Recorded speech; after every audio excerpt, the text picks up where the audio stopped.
Welcome, Shankara. Welcome to the program. Thank you very much, Tuhin. I wanted to talk to you about renewal, the renewal of life, which is part of Amanaska Yoga.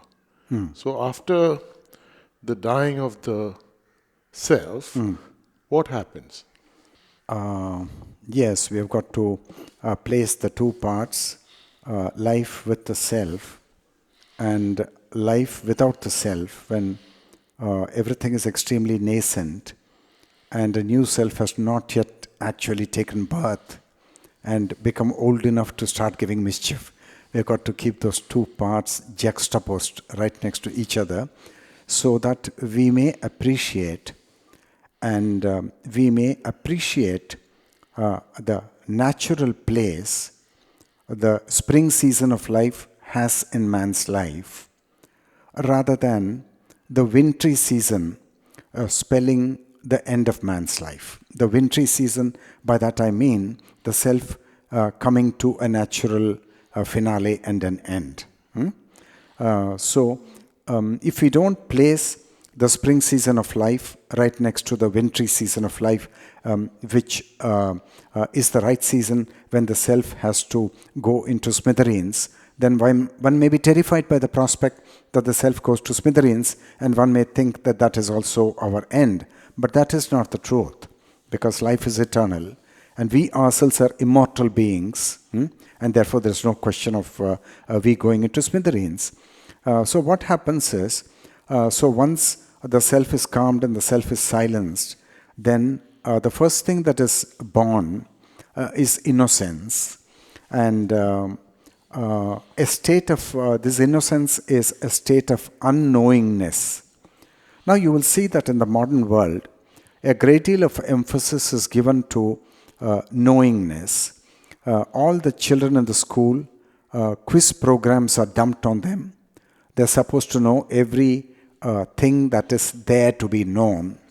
And the more their brains are loaded with all information, you mistake that for intelligence, which is not intelligence at all, but which is just crammed up and loaded up in memory. Yeah. Just memory. Now this innocence is a state of unknowingness, and it is actually the fertile ground from which the mysterious feeling takes birth. And without experiencing the feeling of mysteriousness, it's even very doubtful if we can say that we are human. It's only when we savor the mysteriousness and we are sitting in the chair of unknowingness that we are able to feel a palpable mystery of life. You're talking about childhood, maybe, when things were mysterious. Absolutely. And you didn't have all this baggage. Absolutely. And we lost it. We lost this innocence. Yeah. And the question is, so it's a story, it's the biblical story of paradise lost and then regaining the lost paradise, if you want to put it that way. And I want to go back to just to share with you the idea that this sense of mystery is a hallmark of a mature human being. So I want to share the words of Albert Einstein. And my late mother made me memorize these words 55 years ago. So I'm going to quote Albert Einstein. And my philosopher friend Sri Bhagavan introduced me to Albert Einstein and the theory of relativity. So Einstein says the following.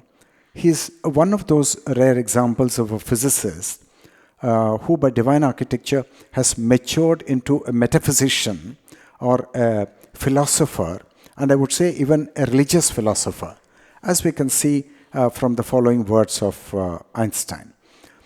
Actually, the most beautiful thing we can ever experience is the feeling of mysteriousness.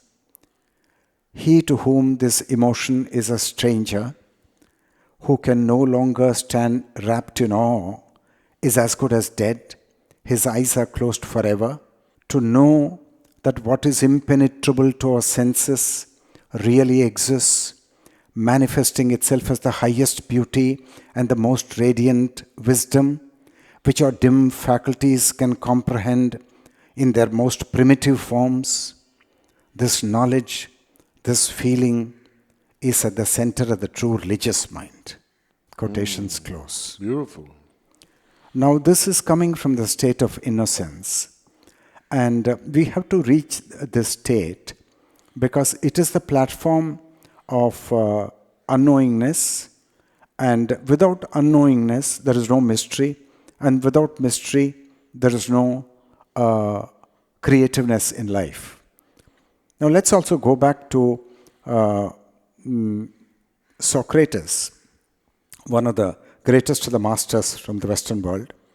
And Socrates made a declaration which I wonder if people are able to understand what he's talking. Because Socrates said, I know only one thing, and that is that I don't know anything. Yes. Now you come to think of it, it's very paradoxical, but it is the declaration of a seer, the declaration of a sage, the declaration of a prophet, because he has reached the source. And the source is what in the Western world, in the world of Christianity, it is called the Christ consciousness.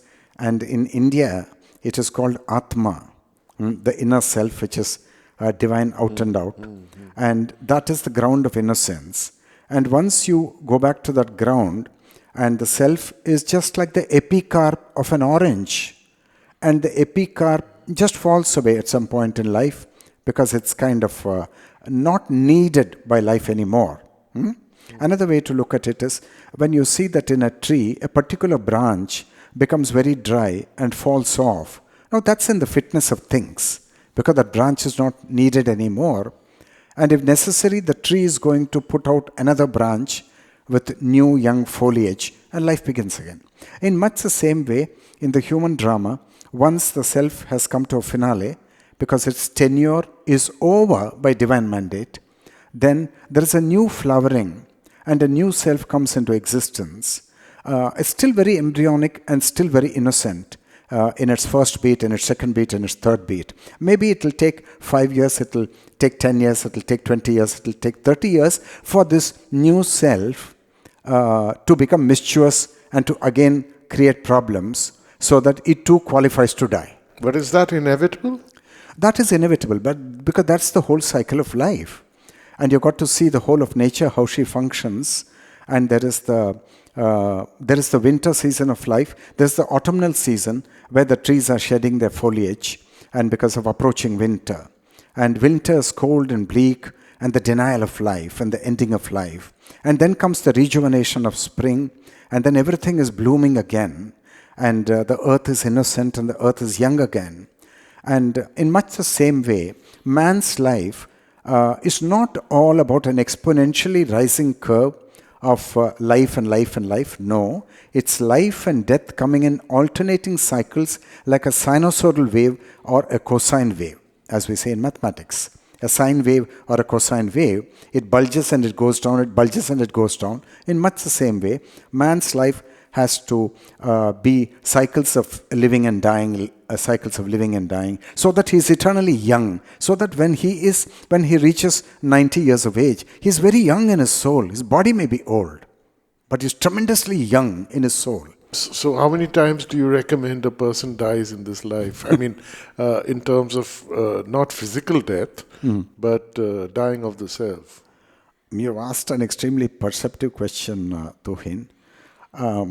I don't know if there are universal laws available for man to discover how many times one must die.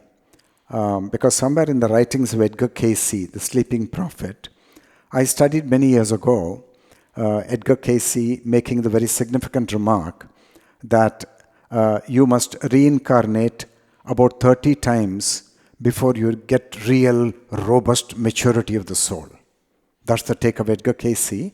That's, of course, in an aside. I'm not directly alluding to that. In my own life, I have evidence that I had to die 3 or 4 times. And I think to die 3 or 4 times is almost very natural. And the master Krishnamurti, of course, he is being a mystic and being a freak. He says that one must die every day at the end of the day, so that the next day is a day you have never seen before. It's so new.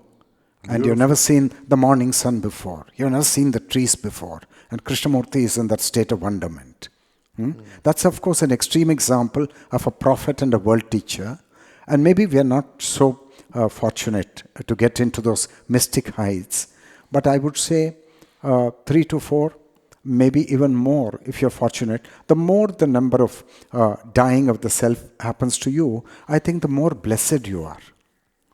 Not the other way around, that the more number of times you die, you're not less blessed, but you're more blessed. That's the conundrum. You're Very more interesting. blessed. You're more blessed. So that the renewal of life is happening ever so often, and because it happens ever so often, you're ever so young in your soul. Irrespective of what the body may reveal, the body may develop some new wrinkles on the forehead or in the neck. You may discern some wrinkles, but they're nothing. That's not who you are. The body is just an outer envelope. You're something else. You're something imperceptible. Amanaska Yoga not only teaches you about dying of the self, but also teaches you about renewal, right? Of course, that's the whole thrust has to be on that. And how can it be that a man at 40 or a man at, the first time this happened to me, I was 23. And how can you tell a man that at 23, yourself is going to die and that's the end of your life? That's stupid. And it's not going to happen that way either. And life has a very imperishable power built into it. And if one chapter of life comes to a finale, then automatically on the horizon, you see the next chapter of life rising like the morning sun. And that's the natural rhythm. And we've got to get used to that line of thinking where life is a series of risings and settings of the sun. Series of risings, series of settings. We've got to get used to that thing. Not think that I'm now 55 years old, I'm going to die at 90. You've got to throw away that wrong thinking, which is very crude. Of course, we are going to teach this, and this is central. And one has to discover the whole thing. You can't believe this. If you believe this, it's very shallow. Then we create another sect. Like there are so many sects in the religions, each having its own belief and each having its own practice. That's no good. That's not going to lead to transformation of man. But this, if people really discover this and it happens to them, then I think it's almost like Homo sapiens having metamorphosed into a new species. Thank you, Shankara. That sounds like real inner adventure. Yes, you're right. Krishnamurti's, one of his books is called The Only Revolution. And the only revolution is the inner revolution. There have been so many outer revolutions, but this is an inner revolution. I've seen it happen to individuals.